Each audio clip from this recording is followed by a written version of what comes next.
नमस्कार मित्रों, ओम नमः शिवाय, हर हर महादेव। आप सुन रहे हैं श्रावण मास महात्म्य की कथाएं, जिसका वर्णन स्कंद पुराण में किया गया है। अभी तक आप 3 अध्यायों की कथाओं को श्रवण किया है। आज हम अध्याय 4 के कथानक को सुनेंगे। इस अध्याय में धारणा पारणा, मासोपवास व्रत और रुद्र वर्ती व्रत वर्णन में सुगंधा का क्या आख्यान है, इसके संबंध में कथानक है। तो आइए बिना विलंब के शुरू करते हैं श्रावण मास महात्म्य अध्याय 4 की कथा को। ईश्वर बोले, हे सनत कुमार, अब मैं धारण पारण व्रत का वर्णन करूँगा। प्रतिपदा के दिन से आरंभ करके सर्वप्रथम पुण्याह वाचन करना चाहिए।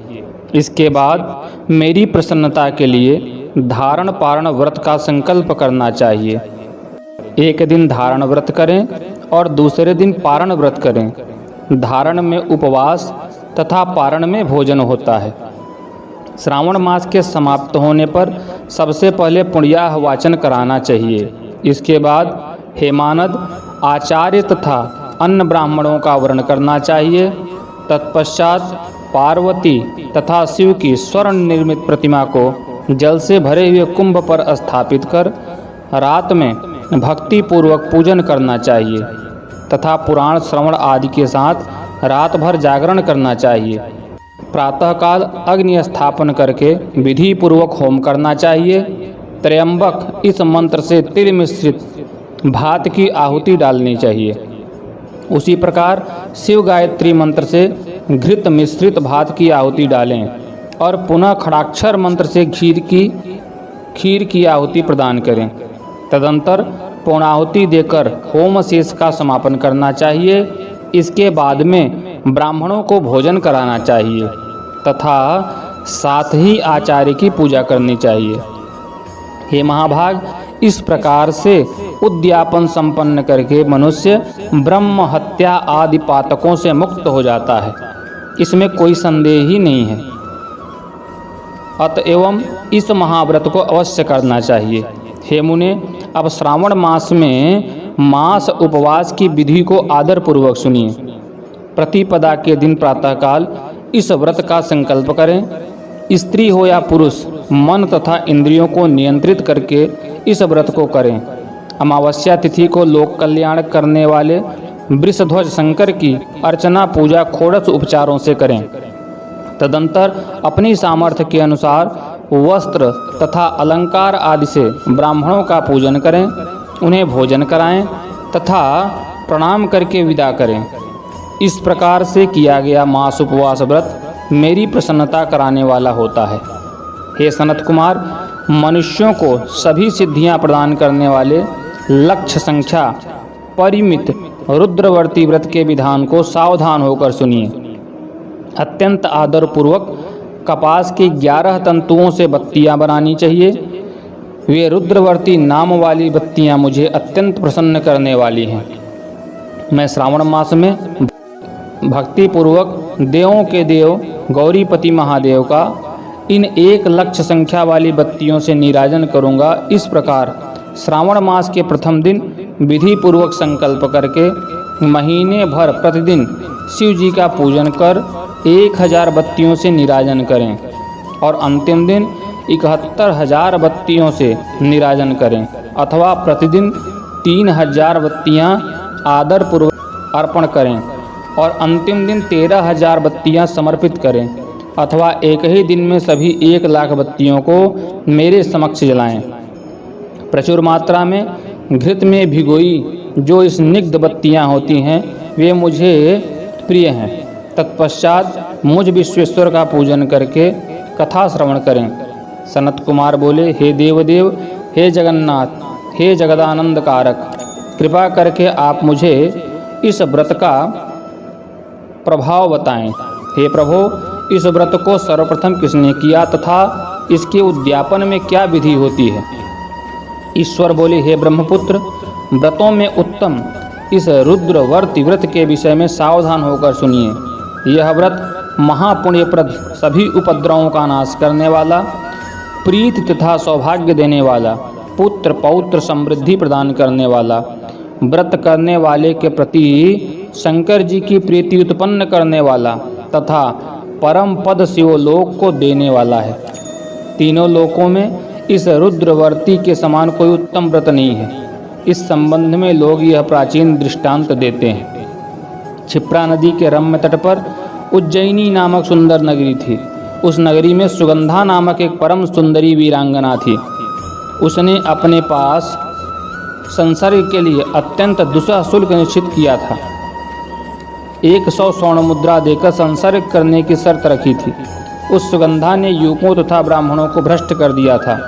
उसने राजाओं तथा राजकुमारों को नग्न करके उनके आभूषण आदि लेकर उनका बहुत तिरस्कार किया था। इस प्रकार उस सुगंधा ने बहुत लोगों को लूटा था। उसके शरीर की सुगंध से कोस भर का स्थान सुगंधित रहता था। वह पृथ्वी तल पर रूप लावण्य और कांति की मानो निवास स्थली थी। वह 6 रागों और 36 रागनियों के गायन में तथा उनके अन्य बहुत से भेदों की भी गान क्रिया में अत्यंत कुशल थी। वह नृत्य में रंभा आदि देवांगनाओं को भी तिरस्कृत कर देती थी और अपने एक एक पग पर अपनी गति से हाथियों तथा हंसों का उपहास करती थी। किसी दिन वह सुगंधा कटाक्षों तथा भौं चालान के काम बाणों को छोड़ती हुई क्रीड़ा करने के विचार से क्षिप्रा नदी के तट पर गई। उसने ऋषियों के द्वारा सेवित मनोरम नदी को देखा। वहाँ कई विप्र ध्यान में लगे हुए थे तथा कई जप में लीन थे, कई शिवार्चन में रत थे तथा कई विष्णु के पूजन में तल्लीन थे। हे महामुने, उसने उन ऋषियों के बीच विराजमान मुनि वशिष्ठ को देखा। उनके दर्शन के प्रभाव से उसकी बुद्धि धर्म में प्रवृत्त हो गई। जीवन तथा विशेष रूप से विषयों से उसकी विरक्ति हो गई। वह अपना सिर झुकाकर बार बार मुनि को प्रणाम करके अपने पापों की निवृत्ति के लिए मुनि श्रेष्ठ वशिष्ठ जी से कहने लगी। सुगंधा बोली, हे अनाथनाथ, हे विप्रेंद्र, हे सर्व विद्या विशारद, हे योगीश, मैंने बहुत से पाप किए हैं। अतः हे प्रभो, उन समस्त पापों के नाश के लिए मुझे उपाय बताइए। ईश्वर बोले, हे सनत कुमार, उस सुगंधा के इस प्रकार कहने पर वे दीन वत्सल मुनि वशिष्ठ अपनी ज्ञान दृष्टि से उसके कर्मों को जानकर आदरपूर्वक कहने लगे। वशिष्ठ जी बोले, तुम सावधान होकर सुनो, जिस पुण्य से तुम्हारे पाप का पूर्ण रूप से नाश हो जाएगा, वह सब मैं तुमसे अब कह रहा हूँ। हे भद्रे, तीनों लोकों में विख्यात वाराणसी में जाओ। वहाँ जाकर तीनों लोकों में दुर्लभ महान पुण्य देने वाले तथा शिव के लिए अत्यंत प्रीतिकर रुद्रवर्ती नामक व्रत को उस क्षेत्र में करो। हे भद्रे, इस व्रत को करके तुम परम गति को प्राप्त करोगी। ईश्वर बोले, तब उसने अपना धन लेकर सेवक तथा मित्र सहित काशी में जाकर वशिष्ठ के द्वारा बताए गए विधान के अनुसार व्रत किया। इस व्रत के प्रभाव से वह सशरीर उस शिवलिंग में विलीन हो गई। हे सनत कुमार, इस प्रकार जो स्त्री इस परम दुर्लभ व्रत को करती है, वह जिस जिस अभिष्ट पदार्थ की इच्छा करती है उसे निसंदेह प्राप्त करती है। हे सुव्रत, अब आप माणिक्यवर्तियों का महात्म्य सुनिए। हे विपेंद्र, उन माणिक्यवर्तियों के व्रत से स्त्री मेरे अर्थ आसन की अधिकारिणी हो जाती है और महाप्रलय पर्यंत वह मेरे लिए प्रिय रहती है। अब मैं इस व्रत की संपूर्णता के लिए उद्यापन का विधि बताऊंगा। चांदी की बनी हुई नंदीश्वर की मूर्ति पर आसीन सुवर्णमय भगवान शिव की पार्वती सहित प्रतिमा को कलश पर स्थापित करना चाहिए और विधि के साथ पूजन करके रात्रि में जागरण करना चाहिए। इसके बाद प्रातःकाल नदी में निर्मल जल में विधि पूर्वक स्नान करके 11 ब्राह्मणों सहित आचार्य का वर्ण करना चाहिए। तत्पश्चात रुद्र सूक्त से अथवा गायत्री से अथवा मूल मंत्र से घृत खीर तथा विल्ल पत्रों का होम करना चाहिए। इसके बाद पूर्णाहुति होम करके आचार्य आदि की विधिवत पूजा करनी चाहिए तथा सपत्नीक 11 उत्तम विप्रों को भोजन कराना चाहिए। हे सनत कुमार, जो स्त्री इस प्रकार से व्रत करती है वह समस्त पापों से मुक्त हो जाती है। तत्पश्चात विधान पूर्वक कथा सुनकर स्थापित की गई समस्त सामग्री ब्राह्मण को दे देनी चाहिए। इससे निश्चित रूप से 1000 अश्वमेध यज्ञों का फल प्राप्त होता है। इस प्रकार श्री स्कंद पुराण के अंतर्गत ईश्वर सनत कुमार संवाद में श्रावण मास महात्म्य में धारणा पारणा मासोपवास रुद्रवर्ती कथन नामक चौथा अध्याय पूर्ण हुआ। तो मित्रों, आशा है यह कथा आप सबको ज्ञानवर्धक और कर्णप्रिय लगी होगी। आपकी क्या राय है कमेंट बॉक्स में ज़रूर लिखिएगा और हाँ, अपने सगे संबंधियों से साझा करना नहीं भूलिएगा। अगर चैनल पर नए हैं तो सब्सक्राइब करके बेल आइकन दबा दीजिए। पूरे वीडियो में अंत तक बने रहने के लिए आप सभी का हृदय से धन्यवाद। नमस्कार। ओम नमः शिवाय। हर हर महादेव।